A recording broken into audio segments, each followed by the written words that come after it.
All right. So, hi, my name's Chloe, and I'm from University of Nottingham, and I'm in my fourth year of medicine. And I was involved in this study um, to explore the patient-reported outcomes in macular edema treated with iluvien implant, and it was done in Nottingham University Hospital. Um, so yeah, let me just oops. Okay, so just an introduction about macular edema. I'm sure everyone knows, it's a pathological accumulation of an intra or subretinal fluid in the macula, and that sort of um, that leads to sort of like the retinal thickening and causes central visual sort of impairment. So patients would experience like metamorphosia, like reduced contrast sensitivity, and also central scotoma as well. And some of the common causes are diabetic macular edema, which is DMO, and uveitic macular edema, UMO, retinal vein occlusion, and many more actually. And there are a lot of ways to treat this macular edema, and one of the current intraocular treatment options include like anti-VEGF injections, which is first line for DMO, and also some intravitreal corticosteroids for chronic or refractory cases. And I'm going to touch upon one of them today, which is the iluvien. So, what is iluvien actually? It is a very tiny implant releasing the fluocinolone acetonide, which is a corticosteroid. And it's injected intravitreally, and it delivers up to 3 years actually. And it's used for chronic macular edema, which are refractory cases, or people who have less sort of response towards the corticosteroids. Their IOP doesn't spike too much when they receive like the corticosteroid therapy. So why do I want to do this study in the first place? It's because a lot of studies, they actually focus on the objective sort of assessment and outcomes of patients receiving iluvien rather than the subjective sort of point of it. Like there's limited evidence on patient-reported quality of life outcomes. So that's something that I'm quite passionate about. So so that's why we did this study in the first place. Okay, so for the aim, so obviously we are here to evaluate the impact of iluvien on the quality of life of patients by using two different instruments, two different sort of questionnaires. So the first one would be EQ-5D-5L, and the second one is EQ-VAS. So what are they? So the EQ-5D-5L is actually quite widely known and quite widely used for as like a general sort of health related quality of life examination, questionnaire, to actually assess like the 5 different domains, to assess the health status of a patient throughout 5 different domains. So I've put here, so you've got like your mobility, your self-care, your usual activities, pain/discomfort, and also anxiety and depression. So patients would sort of rank from numbers 1 to 5. So whether they think that they are affected, so they don't seem to have any problems with their mobility, so they'll rank 1 all the way to 5. 5 will be they are extremely affected by it, so it's severe. So that's the EQ-5D-5L. For EQ-VAS is actually a vertical sort of 100 point scale, sort of self-report to measure patients' like current overall quality of life. So 0 being the worst imaginable health they think they're in, to 100 being the best imaginable health that they think they're in. And we will be assessing, we assessed actually the pre and post treatment health status across the 5 domains, and also using the EQ-VAS instrument. We also compared the mean and median of the EQ-VAS to see how they felt pre and post treatment. Yeah, and to see if there's any like domain specific changes, sort of that can discuss the implications for their care. So for methods, it's a retrospective cross-sectional study. So they've taken their injection and we've only followed up with them afterwards. And this was done in Queen's Medical Centre in Nottingham in the UK. And we recruited 18 patients with 25 treated eyes who received the treatment between 2018 and 2024. So we included patients who were diagnosed with chronic DMO and also UMO, which were treated with iluvien. We included people who are patients who received the implant at least a year before they can participate with us. We've also excluded patients who have major ocular comorbidities like end-stage glaucoma, retinal detachment, and etc. Okay. So for data collection, we did semi-structured telephone interviews using the 2 questionnaire that we talked about just now.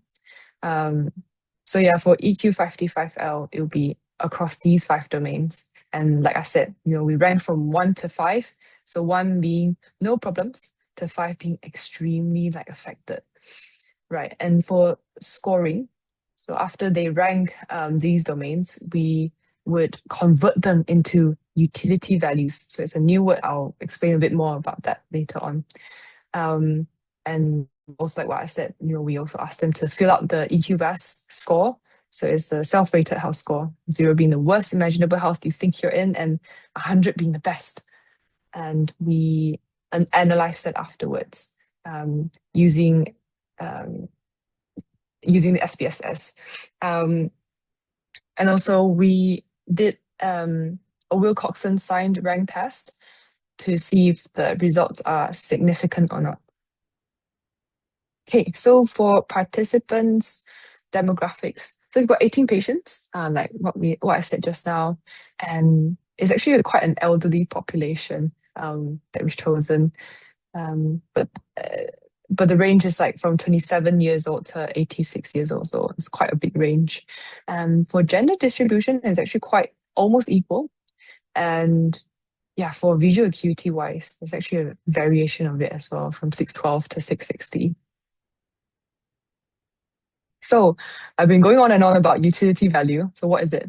It is, to put plainly, the full definition would be a numerical representation of a health-related quality of life, which is derived from the EQ55L health state. And it ranges from 1 to 0 to negative values as well. So 1 would be full health, and to 0 would be actually equivalent to death. And with negative values, actually possible to state that they feel that it is worse than death. So if you remember the EQ55L sort of instrument that I mentioned just now, so we've got the 5 different domains, and you rank them from 1 to 5. So it could be, so for this one, so for example, 1111 would be that patients find that there are no more problems in their mobility, no problems in self-care, usual activities, etc. So, and then we'll use the UK value set to sort of calculate the utility value. And they've got, so within the UK value set, there's different values for each domain and for each number in the domain. So we would calculate that and then we make it into a utility value. I hope that kind of makes it a lot more sense. So for results, overall, there's actually there wasn't a big change because this EQ55L is a general sort of health measure rather than vision specific. But there are a few domains that showed quite significant changes. So for example, if we look at self-care, So for pre-treatment, there was only one patient that said that, oh, they think that their self-care is moderately impacted. But after treatment, there's actually four more patients that experienced they think that their self-care is moderately affected afterwards. And something that shocked me the most is that for patients in a domain of pain or discomfort, before treatment, there's zero, but after treatment, there's actually six of them, and that they felt that their pain got more severe. Um, but actually, something to note that is that this is, like what I said, is a general sort of health measure rather than vision specific. So we analyzed it afterwards, and I want to draw your attention to the EQ-VAS scores. So we found out that actually the mean and median for the EQ-VAS scores actually dropped. Not very significantly, but it dropped. So we did the statistical significance test, which is the Wilcoxon test for this. Actually, we found out that it's not significant, and because the p-value is more than 0.05. So yeah, so it's quite shocking to me. But yeah, like this study, of course, this study has some limitations as well. Firstly, it's because it's a retrospective design. So we've only asked them these questions after they've got the injection, instead of asking them before they got the injection and wait for a year and then follow up with them afterwards. So there might be some recall bias as well. Um, and it's a relatively small sample size actually, because there's only 18 patients for this. So we're trying to do another study that includes more hospital centers so that we can get a bigger data set. And also the next one would be that this EQ55L questionnaire is actually a generic measure of quality of life, and it may not capture vision-specific outcomes. So, in conclusion, there are no statistically significant change in the utility or the EQ-VAS scores after treatment. And, because we did the test and it was, the p-value was not significant. Yeah. And the overall health-related quality of life actually remained quite stable. Um, and yeah, because this is a generic prompt, which is patient-related outcome measures, so it may not fully capture the vision-specific functional outcomes. So further directions, because this is actually a pilot study, so we would love to actually do a prospective study design to collect it pre and post treatment, and then we like to collaborate with a lot of other hospitals, and it's actually, we're going to start soon, so which is good. And we'd like to include more specific vision specific prompts, such as the NEI-VFQ, so it's the National Eye Institute Visual Function Questionnaire. And it's got 25 sort of domains in it. It's a very, very long sort of questionnaire, but it will be way more specific than the ones that we used in this study. Yeah, so these are the references. And yeah, thank you very much for listening, and I'm happy to take some questions if there are any.